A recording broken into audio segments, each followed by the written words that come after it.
এখন পড়বো আমরা ওয়েস্ট বেঙ্গল বোর্ডের ক্লাস 10 এর ইতিহাসের ফার্স্ট চ্যাপ্টার। এই ফার্স্ট চ্যাপ্টারের এই ভিডিওটি হলো আমাদের থার্ড পার্ট। তো চলো শুরু করা যাক। প্রথমে আমরা জানবো হলো স্থানীয় ইতিহাস সম্পর্কে। তো নির্দিষ্ট অঞ্চলের মানুষের নিজস্ব ইতিহাসকে কিন্তু সাধারণভাবে স্থানীয় ইতিহাস বলা হয়। এটি হলো সেই ইতিহাস যা একটি জনগোষ্ঠী বা মানুষের যে অঞ্চলে বা যে এলাকায় বাস করে সেই এলাকার সম্পর্কে একটা আঞ্চলিক ইতিহাস তুলে ধরে। উদাহরণস্বরূপ কাশ্মীরি ব্রাহ্মণ কলহন রচিত রাজতরঙ্গিনী একটি কিন্তু ঐতিহাসিক গ্রন্থ, যা কাশ্মীর রাজ্যের ইতিহাস সম্পর্কে বর্ণনা দেয়। এটি ভারতের প্রথম স্বীকৃত ঐতিহাসিক গ্রন্থ। তো এই স্থানীয় ইতিহাস চর্চার বৈশিষ্ট্য কি? এই স্থানীয় ইতিহাস চর্চার বৈশিষ্ট্য হলো স্থানীয় বিষয়বস্তুকে কেন্দ্র করে এই স্থানীয় ইতিহাস রচনা করা হয়। সাধারণত এই ইতিহাস অল্প পরিসরে বা ছোট আয়তনে লেখা হয়, অর্থাৎ এটি দীর্ঘ বিস্তারিত হয় না। অন্য ইতিহাসের তুলনায় কম তথ্যের প্রয়োগে এই ইতিহাস রচিত হয়। স্মৃতিকথা বা জনশ্রুতি এই ইতিহাস চর্চার একটি গুরুত্বপূর্ণ মাধ্যম হিসেবে ব্যবহৃত হয়। অনেক সময় অপেশাদার ঐতিহাসিকরা স্থানীয় ইতিহাস রচনা করে থাকে। স্থানীয় কোনো গোষ্ঠী বা প্রতিষ্ঠানও স্থানীয় ইতিহাস রচনা করে থাকে। যেমন পশ্চিম রাঢ় ইতিহাস ও সংস্কৃতি চর্চার কেন্দ্র বাঁকুড়া জেলার ইতিহাস চর্চা করেছে। এবার জানবো স্থানীয় ইতিহাস চর্চার গুরুত্ব কি। তো এর গুরুত্ব হলো জাতীয় ইতিহাসের ফাঁকফোকর পূরণে এই স্থানীয় ইতিহাস সাহায্য করে। স্থানীয় ইতিহাস চর্চার মাধ্যমে আঞ্চলিক লোক পরম্পরা, শিল্প, স্থাপত্যের বিকাশ, অর্থ সামাজিক ও সাংস্কৃতিক জীবন সম্পর্কে গুরুত্বপূর্ণ তথ্য পাওয়া যায়। এটি জাতীয় ইতিহাসের ধারাকে আরো শক্তিশালী ও বলিষ্ঠ করে তোলে। স্থানীয় ইতিহাসের মূল বক্তব্য হলো স্টার্ট হিস্ট্রি অ্যাট ইয়োর ডোর, অর্থাৎ ইতিহাসের শুরু তোমার বাড়ির দরজা থেকেই। স্থানীয় মানুষ নিজেদের অঞ্চলের ঐতিহ্য ও সংস্কৃতির প্রাচীনত্ব জেনে নিজেদের সমৃদ্ধ করতে পারে। এই স্থানীয় ইতিহাস চর্চার উদ্দেশ্য কি ছিল? নিজ অঞ্চলে সামাজিক বা সমাজ সামাজিক সংস্কৃতির ঐতিহ্যকে তুলে ধরা, নিজ এলাকার প্রাচীন বা অতীত ইতিহাসকে তুলে ধরা, জাতীয় ইতিহাস ও ঐতিহ্যের ধারার সঙ্গে নিজেকে সংযোগ অনুসন্ধান করা। এই স্থানীয় ইতিহাসের উল্লেখযোগ্য গ্রন্থসমূহ আমাদের কিছু মনে রাখতে হবে, যেগুলো খুবই ইম্পর্টেন্ট। যেমন বাংলার ইতিহাস, এই বইটি কে লিখেছেন? রাখাল দাস বন্দ্যোপাধ্যায়। বাঙালির ইতিহাস আদি পর্ব, এটা লিখেছেন নিহাররঞ্জন রায়। ময়মনসিংহের ইতিহাস কেদারনাথ মজুমদার লিখেছেন। মধ্যযুগের নগর, এটি লিখেছেন ডক্টর অনিরুদ্ধ রায়। যশোর খুলনার ইতিহাস লিখেছেন সতীশচন্দ্র মিত্র। হুগলি জেলার ইতিহাস লিখেছেন সুধীর কুমার মিত্র। বাংলাদেশের ইতিহাস লিখেছেন রমেশচন্দ্র মজুমদার। বৃহৎবঙ্গ, এই বইটি লিখেছেন দীনেশচন্দ্র সেন। মুর্শিদাবাদ কাহিনী লিখেছেন নিখিলচাঁদ রায়। পাবনা জেলার ইতিহাস লিখেছেন রাধারমণ সাহা। কোচবিহারের ইতিহাস লিখেছেন ভবানীচরণ বন্দ্যোপাধ্যায়। এখানে আরেকটা জিনিস কিন্তু মনে রাখতে হবে, সেটা হলো নদিয়া কাহিনী গ্রন্থটির রচয়িতা হলো কুমুদনাথ মল্লিক। এটি স্থানীয় বা আঞ্চলিক ইতিহাসের অন্তর্গত এবং শহরের ইতিহাসের অন্তর্গত নয়। এটা আঞ্চলিক ইতিহাসের অন্তর্গত, কিন্তু শহরের ইতিহাসের অন্তর্গত নয়। স্থানীয় ইতিহাস চর্চা গুরুত্বপূর্ণ হওয়ার কারণ কি? এর মাধ্যমে স্থানীয় আদিবাসীদের আর্থসামাজিক ও সাংস্কৃতিক জীবন সম্পর্কে গুরুত্বপূর্ণ তথ্য পাওয়া যায়। জাতীয় ইতিহাস চর্চার ফাঁকফোকর পূরণে এটা হেল্প করে। স্থানীয় মানুষজন নিজেদের অঞ্চলের ঐতিহ্য ও সংস্কৃতির প্রাচীনত্ব জানলে তারা সমৃদ্ধ হতে পারে। স্থানীয় ইতিহাসের মাধ্যমে জাতীয়তাবাদী মানসিকতা সৃষ্টি হয় এবং এটি জাতীয় ইতিহাসকে পূর্ণাঙ্গ রূপে প্রকাশ করতে সাহায্য করে। এভাবেই স্থানীয় ইতিহাস চর্চা আমাদের একটি গভীর সাংস্কৃতিক ও ঐতিহাসিক সংযোগ প্রদান করতে সাহায্য করে এবং এটি জাতীয় ইতিহাসের অংশ হয়ে ওঠে। এরপরের টপিক হলো আমাদের স্থাপত্যের ইতিহাস। স্থাপত্যের ইতিহাস কি? হচ্ছে ল্যাটিন শব্দ আর্কিটেকচুরা এবং গ্রিক শব্দ আর্কিটেকচার থেকে ইংরেজি আর্কিটেকচার শব্দটির উৎপত্তি হয়েছে, যার বাংলার প্রতিশব্দ হলো স্থাপত্য। তো মানুষের সৃষ্টিশীল নির্মাণগুলির উদ্ভব, বিবর্তন এবং সেগুলির বৈশিষ্ট্য নিয়ে স্বতন্ত্রভাবে যে ইতিহাস চর্চা করা হয় সেটিকেই সাধারণভাবে স্থাপত্যের ইতিহাস বা আর্কিটেকচার বলা হয়। স্থাপত্যের সাথে অঙ্গাঙ্গিভাবে যুক্ত থাকে হলো ভাস্কর্য।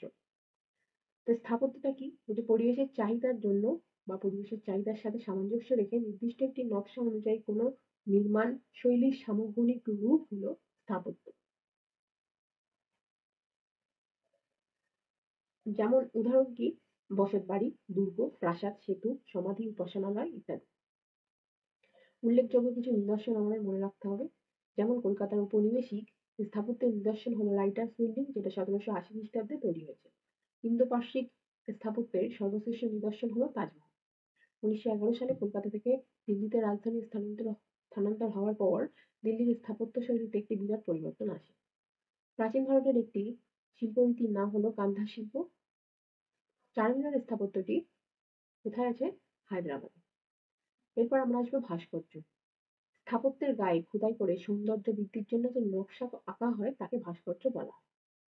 উদাহরণ হিসাবে মন্দিরের গায়ে যে পোড়ামাটির নকশা আঁকা থাকে তা হলো ভাস্কর্য। মিশরীয় সভ্যতার পিরামিড এবং বাঁকুড়ার বিষ্ণু মন্দিরের স্থাপত্যের ব্যবহৃত রুফিং স্টাইল উল্লেখযোগ্য। তো এই ভাস্কর্য এবং স্থাপত্যের মধ্যে কোন কোন বিজ্ঞানীরা যুক্ত আছেন বা কোন কোন ঐতিহাসিকরা যুক্ত আছেন তারা হলেন Alexander Cunningham, James Fergusson, John Marshall, Percy Brown, Tarapada Santra, Amiya Kumar Bandyopadhyay, Ritesh Ranjan Sanyal, Ratanlal Chakraborty প্রমুখ। স্থাপত্য ইতিহাস চর্চার গুরুত্ব কি? এর গুরুত্ব হলো এটি থেকে মানুষের সৃষ্টিশীল মনন ও কর্মকাণ্ডের পরিচয় পাওয়া যায়। স্থাপত্য ও ভাস্কর্যে মানুষের নান্দনিক ভাবনা প্রতিফলিত হয়, যা সৌন্দর্যবোধের পরিচয় দেয়। স্থাপত্যের ইতিহাস চর্চার থেকে একটি অঞ্চলের স্থাপত্য রীতির বিবর্তন পুরো পরিচয় পাওয়া যায়। হিন্দুদের মন্দির স্থাপত্য শৈলী, মসজিদ, চার্চ ও বৌদ্ধ বিহারের নিজস্ব স্থাপত্য শৈলীর স্পষ্ট পরিচয় এখান থেকে পাওয়া যায়। একটি সময়কালে মিশ্র সংস্কৃতি বা বিদেশি সংস্কৃতির প্রভাব স্থাপত্যের ইতিহাসে প্রকাশ পায়। স্থাপত্যের ইতিহাস চর্চা থেকে জ্যামিতিক, গাণিতিক ও ভূবিদ্যার অগ্রগতির দিকও পরিষ্কার হয়ে ওঠে। উদাহরণ হিসাবে কোণারকের সূর্য মন্দির, অজন্তা ইলোরার গুহা মন্দির, মিশরের পিরামিড এগুলো উল্লেখযোগ্য। কিছু বই আমাদের মনে রাখতে হবে, যেমন history of Indian and eastern architecture James ফার্গুসনের লেখা, ইন্ডিয়ান আর্কিটেকচার পার্সি ব্রাউনের লেখা, the making of new Indian art Tapati Guha ঠাকুরের লেখা, brick temple of Bengal George মিশেলের লেখা, architecture of Mughal India cathedral আসারের লেখা, পুরুষসম্ভব of west Bengal Amiya Kumar বন্দ্যোপাধ্যায়ের লেখা, an imperial vision Indian architecture and British Raj, এটি লেখা হলো টমাস মেটক্যাফে। এছাড়া আছে a cultural history of India AL. বেসামের লেখা, the art and architecture of Indian subcontinent James হ্যারির লেখা, এনশিয়েন্ট মোমেন্টস অফ বাংলাদেশ জাকারিয়ার লেখা। এগুলো কিন্তু খুবই ভালো করে মুখস্থ রাখতে হবে, এর থেকে কিন্তু কোশ্চেন অবধারিত আসবে। আরো কিছু বিশেষ তথ্য হলো যে শহীদ মিনারের আগের নাম ছিল আক্তারললি মনুমেন্ট, যা 1828 খ্রিস্টাব্দে কলকাতায় প্রতিষ্ঠিত হয়েছিল। মিশরকে পিরামিডের দেশ বলা হয়। তারপর হলো ব্রিটিশ স্থাপত্যের নিদর্শনগুলি হলো Writers' building, Victoria Memorial, Prinsep Ghat, Shahid মিনার ইত্যাদি। ভিক্টোরিয়া মেমোরিয়াল 1921 খ্রিস্টাব্দে স্থাপিত হয়। কলকাতা হাইকোর্ট 1862 খ্রিস্টাব্দে স্থাপিত হয়। রাইটার্স বিল্ডিং 1780-তে স্থাপিত হয়। দক্ষিণ দক্ষিণেশ্বর কালী মন্দির 1855 খ্রিস্টাব্দে প্রতিষ্ঠিত হয়। এইভাবে কিন্তু স্থাপত্যের ইতিহাস এবং তার বিভিন্ন দিকগুলি আমাদের মানব সভ্যতার সৃষ্টিশীলতা, সৌন্দর্যবোধ এবং সময়ের পরিবর্তনের সাক্ষ্য হয়ে থাকবে। এরপর জানবো হলো আমাদের শহরের ইতিহাস। শহরের ইতিহাসটা অ্যাকচুয়ালি কি? যে ইতিহাস চর্চার মাধ্যমে একটি শহরের উদ্ভব, বিকাশ, বিস্তার এবং অবক্ষয় সম্পর্কিত তথ্যের বিশ্লেষণ করা হয়, সেটাই আমরা শহরের ইতিহাস বলবো। আমেরিকায় 1960 সালের দশক থেকে এই নতুন ধারার ইতিহাস রচনা শুরু হয়। এটি সামাজিক ইতিহাস চর্চার একটি গুরুত্বপূর্ণ দিক। কিছু কিছু জিনিস এর মধ্যে আমাদের খুবই ইম্পর্টেন্ট, সেগুলো হলো নিষিদ্ধ শহর বলা হয় লাসাকে। 1690 খ্রিস্টাব্দে জর্জ চার্নক কলকাতার মহানগরী প্রতিষ্ঠা করেন। শহরের ইতিহাস চর্চার গুরুত্বপূর্ণ ঐতিহাসিকরা হলো স্টিফেন খানস্ট্রম, Edwin Barrows, Mike Gupta, Rina Owen Wallace, Colin Jones, Ronald Taylor, Rina Weldenberg. এবার বলছে পরিকল্পিত নগরীকে কি বলা হয়? পরিকল্পিত নগরী কি? যেসব নগরী কৃত্রিমভাবে পরিকল্পনা করে গড়ে ওঠা যায় বা গড়ে তোলা যায় তাকে পরিকল্পিত নগরী বলা হয়। যেমন চণ্ডীগড়, দুর্গাপুর, নয়ডা, কল্যাণী, জামশেদপুর ইত্যাদি। শহরের ইতিহাস চর্চার বিভিন্ন দিক আমাদের জানা দরকার। যেমন একটি জনপদ কিভাবে শহরে পরিণত হয়, প্রথমত একটি সমৃদ্ধ জনপদ ধীরে ধীরে কিভাবে শহরে পরিণত হয় তা এই ইতিহাস চর্চার মাধ্যমে কিন্তু জানা যায়। শহরের গঠন কিভাবে করবে, কিভাবে শহর গড়ে তোলা সেটা জানা যায়। শহরের বিকাশ কার উদ্যোগে ঘটেছে, কেন কিভাবে শহরটির অবক্ষয় হলো সেসব আলোচনা করা যায় এই শহরের ইতিহাস চর্চায়। শহরের সমাজ বিন্যাস, যেমন শহরের বাসিন্দা, সমাজ বিন্যাস ও কার্যকলাপ, শহরের আর্থসামাজিক ও রাজনৈতিক সাংস্কৃতিক গুরুত্ব বিশ্লেষণ কিভাবে হবে সেটা কিন্তু এই ইতিহাস চর্চার মাধ্যমে জানা যাবে। শহরে বিভিন্ন শ্রেণীর মানুষের উপস্থিতি, তাদের কাজকর্ম এবং ইতিহাসে তাদের হারিয়ে যাওয়া বিভিন্ন বিষয়গুলি কিন্তু এই শহরের ইতিহাসে থেকেই আমরা জানতে পারবো। এই শহরের ইতিহাস চর্চার গুরুত্ব কি? ১ নম্বর হলো শহরের ইতিহাস নগরায়নের প্রক্রিয়া নিয়ে আলোচনা করে, ফলে শহরের উৎপত্তি ও বিকাশের ইতিহাস জানা যায়। ২ নম্বর প্রত্যেক শহর কোনো না কোনো বিশেষ উদ্দেশ্যে গড়ে ওঠে। উদাহরণস্বরূপ যেমন বাণিজ্য কেন্দ্র হিসেবে সুরাট, হুগলি, সোনারগাঁও, তীর্থস্থান হিসেবে ঠাকুরনগর, নবদ্বীপ, কৃষিজ হরিদ্বার, সামরিক ছাউনি বা দুর্গ হিসেবে ব্যারাকপুর, প্রশাসনিক কেন্দ্র হিসেবে কলকাতা, দিল্লি। ৩ নম্বর পয়েন্ট কি? ইতিহাস চর্চা থেকে শহরের সামাজিক, রাজনৈতিক, সাংস্কৃতিক জীবন সম্পর্কে ধারণা করা যায়। শহরের স্থাপত্য ও ভাস্কর্য সম্পর্কে এখানে ধারণা পাওয়া যায়। উদাহরণস্বরূপ ইংরেজ আমলে কলকাতার অধিকাংশ বাড়িঘর স্থাপত্য শৈলী অনুসরণ করত। শহরের অবক্ষয়ের কারণ এবং প্রকৃতি সম্পর্কেও এখান থেকে জানা যায়। প্রতিটি শহরের সাথে দেশের অর্থনৈতিক, রাজনৈতিক, সাংস্কৃতিক সংযোগ থাকে। এই কেন্দ্রগুলি হয়ে ওঠে অর্থনৈতিক, সামাজিক, সাংস্কৃতিক কর্মকাণ্ডের কেন্দ্রবিন্দু। এছাড়া এটি সম্পর্কে কিছু গুরুত্বপূর্ণ তথ্য আমাদের জানা দরকার। যেমন কলকাতা শহরকে সাংস্কৃতিক নগরী বলা হয়। কলকাতা শহরকে আবার ফুটবলের মক্কাও বলা হয়। মুম্বাই শহরকে স্বপ্ন নগরী বা বাণিজ্য নগরী বলা হয়। জয়পুরকে বলা হয় গোলাপী শহর। ধর্ম ও তীর্থস্থান থেকে গড়ে ওঠা দুটি নগরী হলো রোম এবং বারাণসী। জানবো বিজ্ঞান, প্রযুক্তি ও চিকিৎসাবিদ্যার ইতিহাস। ১৯২৭ খ্রিস্টাব্দে হার্ভার্ড বিশ্ববিদ্যালয়ে প্রথম বিজ্ঞান, প্রযুক্তি ও চিকিৎসাবিদ্যার ইতিহাস চর্চার উদ্যোগ নেয়। পরবর্তীতে এটি পৃথিবীর বিভিন্ন দেশে জনপ্রিয়তা অর্জন করে। বিজ্ঞান হলো পরিবেশ ও প্রাকৃতিক সম্পর্কে মানুষের বিশুদ্ধ জ্ঞান। আর প্রযুক্তি হলো যেসব উপকরণ ও প্রক্রিয়ার সাহায্যে আমরা পরিবেশ ও প্রকৃতিতে নিজেদের স্বার্থে ব্যবহার করতে পারি সেটাই হলো প্রযুক্তি। উদাহরণস্বরূপ কি? কৃষিকাজে লাঙলের ব্যবহার হলো প্রযুক্তি, ট্রাক্টরের সাথে ব্যবহার হলো আধুনিক প্রযুক্তি। চিকিৎসাবিদ্যা কি? চিকিৎসাবিদ্যা হলো শরীরে রোগ নির্ণয়, তা নিরাময়ের বিদ্যা। ভারতে প্রাচীন সময়ের ইতিহাসবিদ্যায় ছিলেন চরক, সুকৃত, ধন্বন্তরী প্রমুখ চিকিৎসকরা, যারা খুব খ্যাতি অর্জন করেছিলেন। আধুনিক চিকিৎসাবিদ্যার প্রকল্প শুরু হয় প্রথম কোথায়? কলকাতায়। উপেন্দ্রনাথ ব্রহ্মচারী বিজ্ঞান, প্রযুক্তি ও চিকিৎসাবিদ্যার ইতিহাসে উল্লেখযোগ্য ভূমিকা পালন করেছেন। তিনি কালাজ্বর রোগের জন্য ইউরিয়া স্টিমবাইন নামক ঔষধ আবিষ্কার করেছেন। বিজ্ঞান, প্রযুক্তি ও চিকিৎসাবিদ্যায় ইতিহাস কি ছিল?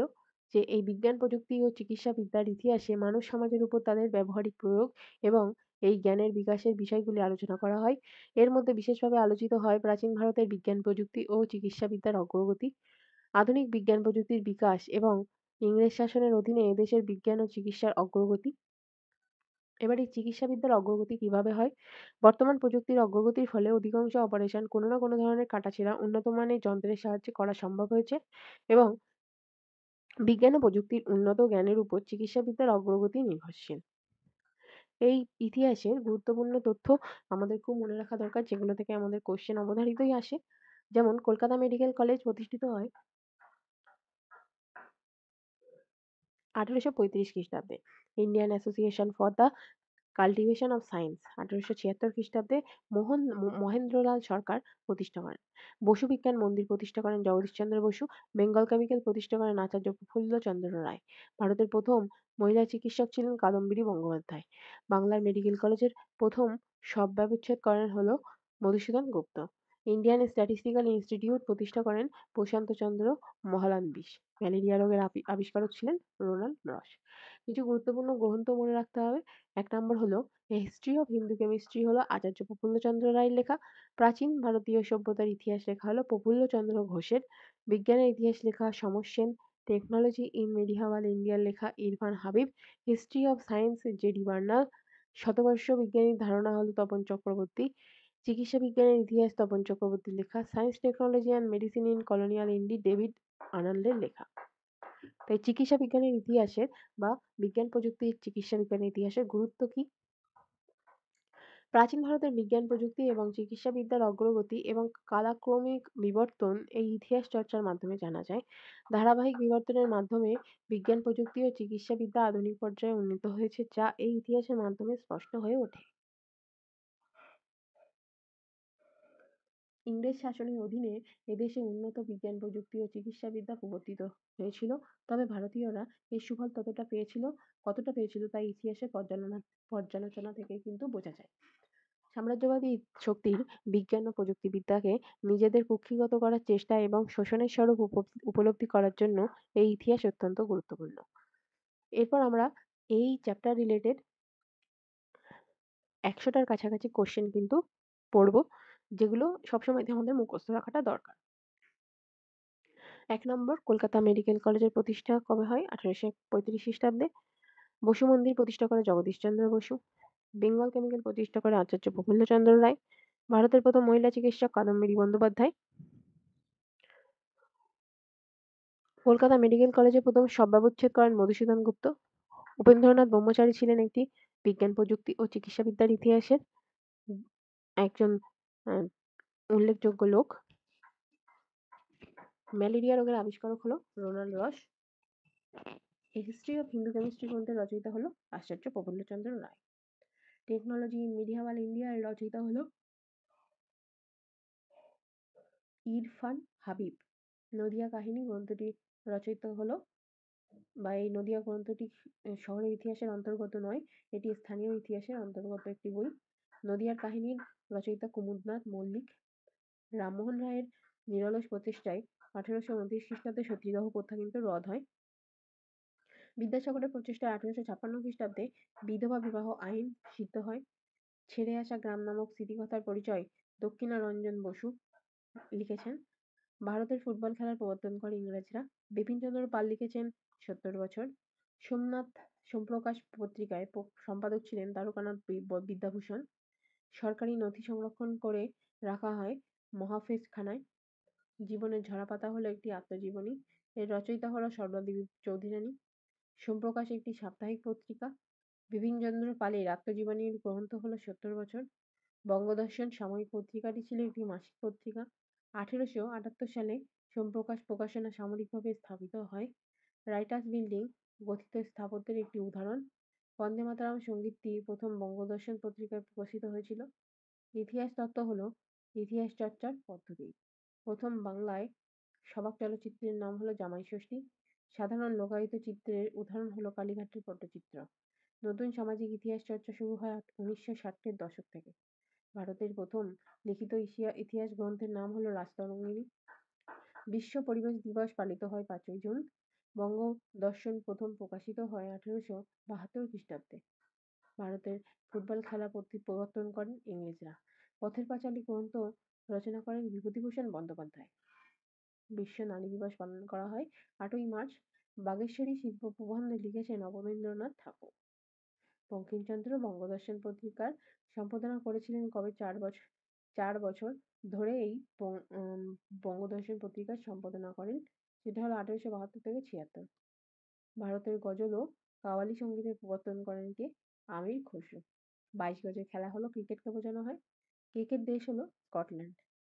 মোহিনীঅট্টম নাচটি কেরলে, কথাকলি নাচটি মালাবার অঞ্চলে বিখ্যাত। বঙ্গদর্শন পত্রিকার সম্পাদক ছিলেন বঙ্কিমচন্দ্র চট্টোপাধ্যায়। ঋত্বিক ঘটক নির্মিত একটি চলচ্চিত্রের নাম হলো মেঘে ঢাকা তারা। বঙ্গদর্শন এর প্রথম সম্পাদক কে? বঙ্কিমচন্দ্র চট্টোপাধ্যায়।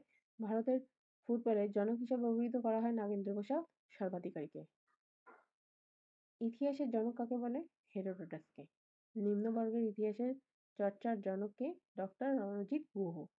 কার্ল মার্কস রচনা করেন communist manifesto and Das Kapital. Kolkata বিজ্ঞান কলেজের ইতিহাস অন্তর্ভুক্ত হয় বিজ্ঞান প্রযুক্তির ইতিহাসে। বাংলার নমঃশূদ্র আন্দোলনের ইতিহাস কোথা থেকে জানা যায়? সামাজিক ইতিহাস চর্চার বিষয় থেকে। ক্রিকেট খেলার উৎপত্তি ইংল্যান্ডে। ভারতের ফুটবল খেলার প্রবর্তন করে ইংরেজরা। প্রথম ভারতীয় ওভারহেড বোলার ছিলেন Nagendra Prasad Sarbadhikari. Mohun Bagan club IFA shield জেতে 1911 খ্রিস্টাব্দে। ভারতে প্রথম রেলপথ প্রবর্তিত হয় 1853 খ্রিস্টাব্দে। সরকারি মহাফেজখানায় পাওয়া যায় সরকারি আধিকারিকদের প্রতিবেদন। ভারতীয়রা আলুর ব্যবহার শিখেছে পর্তুগিজদের কাছ থেকে। ভারতের ঔপনিবেশিক অরণ্য আইন প্রধানত পরিবেশ চর্চার ইতিহাসের বিষয়। কোশ্চেন নাম্বার 14, নতুন সামাজিক ইতিহাসের প্রধান বৈশিষ্ট্য কি? সেটি হলো নিম্নবর্গের ইতিহাস পর্যালোচনা। অ্যানেলসন পত্রিকায় নিম্নবর্গীয় জনগোষ্ঠীর ইতিহাস তুলে ধরা হতো। চলচ্চিত্রের জনক হলো অগাস্ট লুমিয়ের এবং লুই লুমিয়েরকে। ভারতের যোগাযোগ ব্যবস্থা আধুনিক যুগসূত্রের সূত্রপাত করে লর্ড ডালহৌসি। ভারতীয় চলচ্চিত্রের জনক কে? দাদাসাহেব ফালকে। ভারতীয় উপমহাদেশের প্রথম নির্বাক চলচ্চিত্র হলো দাদাসাহেব ফালকে নির্মিত রাজা হরিশ্চন্দ্র। প্রথম বাংলা চলচ্চিত্রের নাম কি? বিজয়মঙ্গল। প্রথম বাংলা সবাক চলচ্চিত্র ছিল জামাই ষষ্ঠী দেনা পাওনা। চলচ্চিত্রের জন্য সর্বোচ্চ যে আন্তর্জাতিক পুরস্কার দেওয়া হয় সেটি হলো অস্কার। ভারতীয় চলচ্চিত্রের সর্বোচ্চ পুরস্কার হলো দাদাসাহেব ফালকে পুরস্কার। ভারতে প্রথম অস্কার প্রাপক যে চলচ্চিত্র সেটি হলো পথের পাঁচালী। ভারতের শেরওয়ানি পরিধানের রীতি প্রবর্তন করে কুষাণরা। মধ্যবিত্ত শিক্ষিত বাঙালিকে নৃত্যের বিষয়ে আগ্রহী করে তুলতে যিনি একমাত্র ভূমিকা পালন করেছিলেন তিনি হলেন উদয়শঙ্কর। দাদাসাহেব ফালকে যুক্ত ছিলেন চলচ্চিত্রের সাথে। সত্যজিৎ রায় যুক্ত ছিলেন চলচ্চিত্রের ইতিহাসের সাথে বা শিল্পচর্চার ইতিহাসের সাথে। রেশম আবিষ্কৃত হয়েছিল চীন দেশে। 1690 খ্রিস্টাব্দে জব চার্নোক কলকাতার মহানগরী প্রতিষ্ঠা করেন। চারমিনার শব্দটি বা চারমিনার স্থাপত্যটি হায়দ্রাবাদে অবস্থিত। সংস্কৃত নগরী বলা হয় কলকাতা শহরকে। ফুটবলের মক্কা বলা হয় কলকাতা শহরকে। বাণিজ্য নগরী বলা হয় মুম্বাইকে। গোলাপি শহর বলা হয় জয়পুরকে। আইএফএ শিল্প সম্পূর্ণ নাম হলো ইন্ডিয়ান ফুটবল অ্যাসোসিয়েশন। নিষিদ্ধ শহর হলো লাসা। ভারতের সামরিক ইতিহাস নিয়ে প্রথম গবেষণা করেন যদুনাথ সরকার। ভারতে প্রথম কামানের ব্যবহার হয় পানিপথের যুদ্ধের প্রথম থেকে। মিশরকে পিরামিডের দেশ বলা হতো কেন? মিশরকে কিন্তু পিরামিডের দেশ বলা হতো আর ফ্রান্সকে বলা হতো চলচ্চিত্রের দেশ। Letters frame a father to his daughter এই গ্রন্থটির রচয়িতা হলো জওহরলাল নেহেরু। প্রথম বিশ্ব পরিবেশ দিবস বা ইকো ডে পালিত হয় 1974 খ্রিস্টাব্দে 5ই জুন। মহারাষ্ট্রে নর্মদা বাঁচাও আন্দোলনে 1985 খ্রিস্টাব্দে নেতৃত্ব দেন মেধা পাটেকর। রাসেল কারসন যুক্ত হয়েছিল পরিবেশের ইতিহাসে। বিশ্ব পরিবেশ দিবস পালিত হয় 5ই জুন। Indian association for the collective of science প্রতিষ্ঠা হয় 1876 খ্রিস্টাব্দে মহেন্দ্রলাল রায় এটি প্রতিষ্ঠা করেন।